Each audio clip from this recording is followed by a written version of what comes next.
कभी किसी भी काल में किसी भी साधन से किसी भी प्रकार से प्रभु के सन्मुख नहीं हो सकता, नहीं हो सकता, अपने प्रयास से नहीं हो सकता। सर्वम कुर्वन्ति भगवंतम न भजन्ति। इसके भाग्य में तो भटकना ही लिखा है, संसार के शुद्र शुद्र सुखों के पीछे भटकना। एकमात्र भगवान की कृपा है, और भगवान की कृपा किस रूप में जीवन में अवतरित होती है? संत के रूप में। मैं सदा आपसे कहता हूं ना, संत भगवान की कृपा का साक्षात विग्रह है। संत के रूप में भगवत कृपा अवतरित होती है। जीव कहता है तापत्रयोपशमनाय वयम भजेम। आप त्रिताप दूर करने में समर्थ हैं प्रभु, और आप ही तापत्रय विनाशाय। आपको प्रणाम करता हूं, आपको वंदन करता हूं, आपको नमस्कार करता हूं, आपसे विनती करता हूं, आपसे प्रार्थना करता हूं। देयन्य देह विव।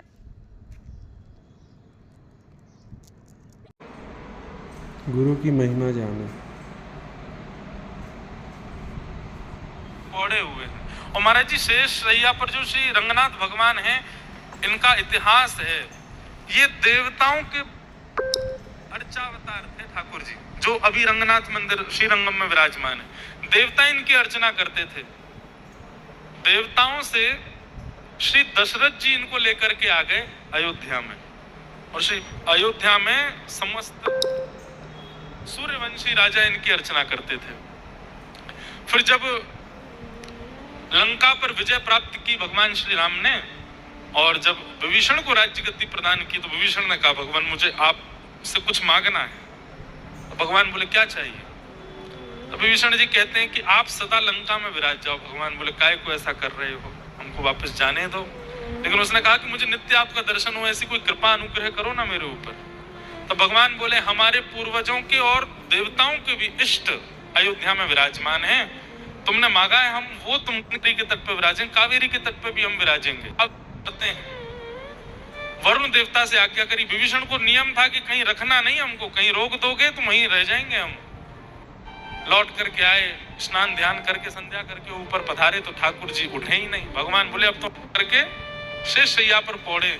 इतना अद्भुत मंदिर है महाराज जी, हम से आपका दर्शन करने आया हूँ और आप जो है आनंद में सुख में पौड़े हुए हो। अरे ठाकुर जी कम से कम उठ के बैठ जाओ, उठ के बैठ के नेक मुझे हृदय से तो लगाओ।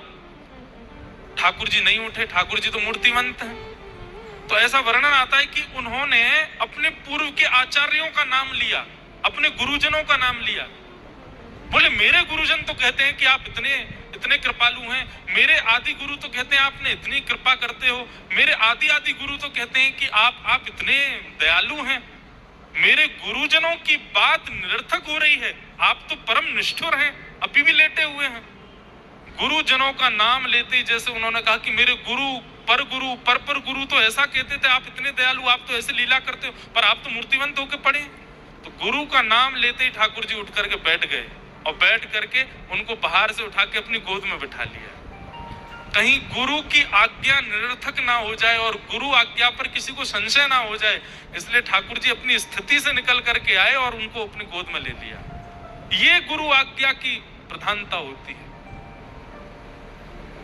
ठाकुर जी भी कभी ऐसा प्रयास नहीं करते कि गुरु कोई आज्ञा कर दे और शिष्य विश्वास के साथ उसका पालन करे।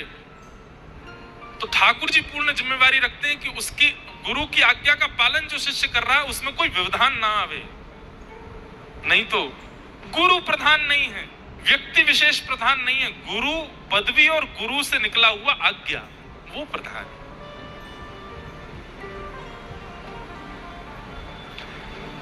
तो श्री भरत जी महाराज ने बिना किसी गुरु की आज्ञा के और निकल गए, वन में गए। वन में जाकर के हिरण के बालक में इतना मोह हो गया कि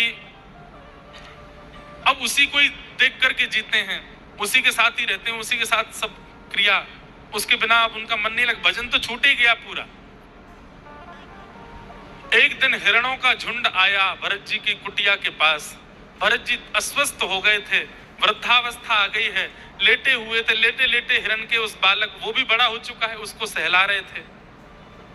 जैसे हिरणों का झुंड आया और उस नन्हे से बालक ने जैसे ही उस झुंड को देखा, खड़ा हो गया।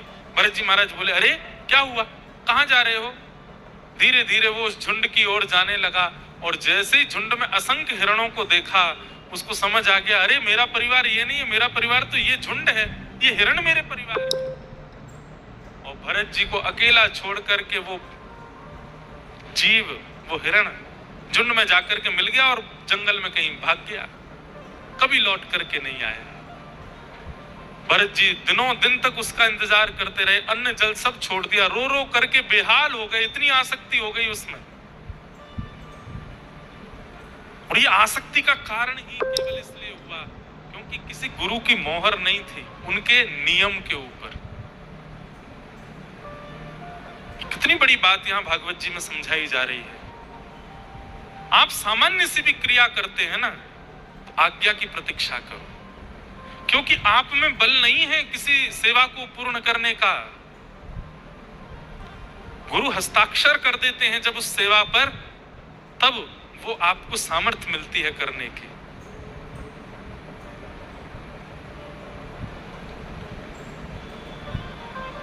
भरत जी महाराज व्याकुल हो गए और हिरण की स्मृति में रोते रोते रोते रोते रोते रोते उसी को याद करते करते एक दिन अपने प्राण त्याग दिए। एक महाभागवत की अधोगति हो गई और इसका परिणाम यह हुआ, अंते यामति सागति, अंत में जो सोचते हुए मृत्यु को प्राप्त होते हैं अगले जन्म में वही मिलता है। एक हिरण का स्मरण करते हुए प्राण त्यागे और अगला जन्म दक्षिण के भारत प्रांत में एक हिरण के गर्भ से भरत जी महाराज का हुआ और वो हिरण बनकर के प्रकट हुआ।